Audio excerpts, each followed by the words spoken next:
vamos a ver lo que tienen que ver con los parámetros del circuito RC. Los circuitos RC son circuitos compuestos por resistores y capacitores, pero en este caso, como es del circuito RC de primer orden, es simplemente una resistencia con una capacitancia. Son circuitos que se utilizan mucho para el filtrado de señales, es decir, permiten el paso de algunas frecuencias y no permiten el paso de otras.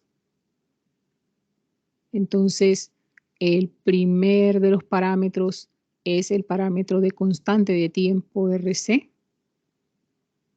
Y la constante RC, como su nombre lo está indicando, simplemente es la multiplicación de la resistencia por la capacitancia de este arreglo de circuito RC. La unidad que da es la unidad de segundo y 5 veces ese producto de la constante de tiempo, o sea, 5 veces RC, nos da el tiempo de carga, que es equivalente al 99% de la carga del capacitor. Luego tenemos la reactancia capacitiva, que es una forma de resistencia en los capacitores, es decir, su oposición o su reacción contraria al paso de la corriente en señal alterna. Y esta reactancia capacitiva tiene que ver con la frecuencia y con la capacitancia, pero inversamente proporcional. Aquí tenemos que es 1 sobre 2 pi F por C. Cuando no se nos diga nada sobre F, vamos a asumir que es 60, que es la de la red comercial. Cuando tengamos un arreglo especial, entonces tendremos que mencionar cuánto vale. Esto también va a medirse en el sistema internacional en ohmios.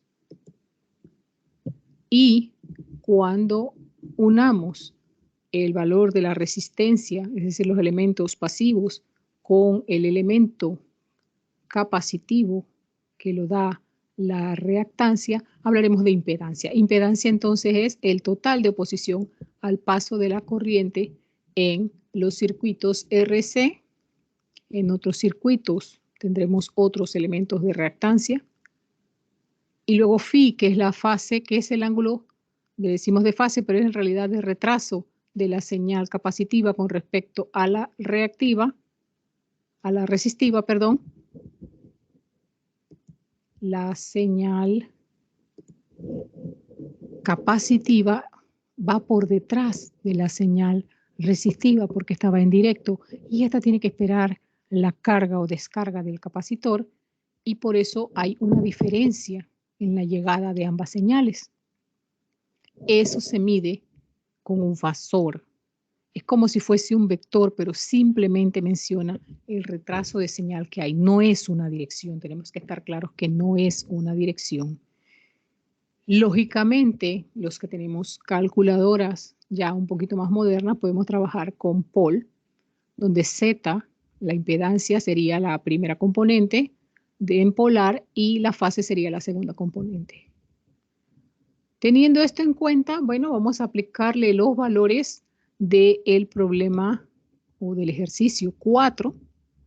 Y en este ejercicio 4 no nos dan la constante de tiempo, pero a cambio nos dan el tiempo de carga. Y si nosotros recordamos que el tiempo de carga es 5 veces la constante RC, cuando nos dicen que mide 4,70 segundos y nos dan además el valor de la resistencia de 235 kiloohmios, pues entonces nosotros despejamos de eso y la capacitancia será 4,70 segundos entre 5 veces la resistencia, que es 235 por 10 a la 3 ohmios.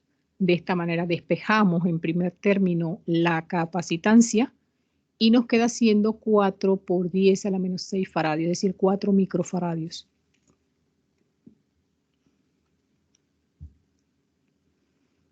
Vamos entonces a calcular, en el examen vendrá 1 o 2 preguntas de este tema, pero debemos calcularlos todos porque no sabemos cuáles nos van a pedir. En primer lugar, el parámetro más importante, que es la constante de tiempo, no nos las dan, la calculamos, dividiendo entre 5 el tiempo de carga, porque el tiempo de carga es 5 veces la constante de tiempo.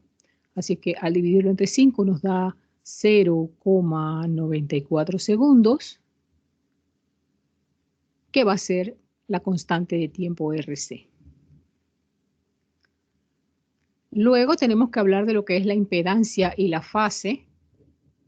Como hemos visto, pues ya nosotros sabemos que aplicando el pol, en este caso 235, que no era dato del problema, está en kilo ohms, y por el otro lado habría que haber calculado la reactancia capacitiva. La reactancia capacitiva, como hemos dicho, es 1 entre 2pi la frecuencia por la capacitancia. La frecuencia en este ejercicio es 1 Hz y la capacitancia la calculamos al principio, que era 4 por 10 a la menos 6 faradios, de manera que la reactancia capacitiva nos sale 39,8 por 10 a la 3 ohmios. Como ambos están en 10 a la 3, pues sale fuera del cálculo de Paul, pero al final tenemos que agregarlo. Finalmente, entonces, por cálculo matemático, mejor dicho, de calculadora, obtenemos que la impedancia es 238 por 10 a la 3 ohmios o 238 kiloohmios y la fase es 9,61. Recordemos lo que es la fase. Es simplemente el retraso de señal capacitiva respecto de la resistiva.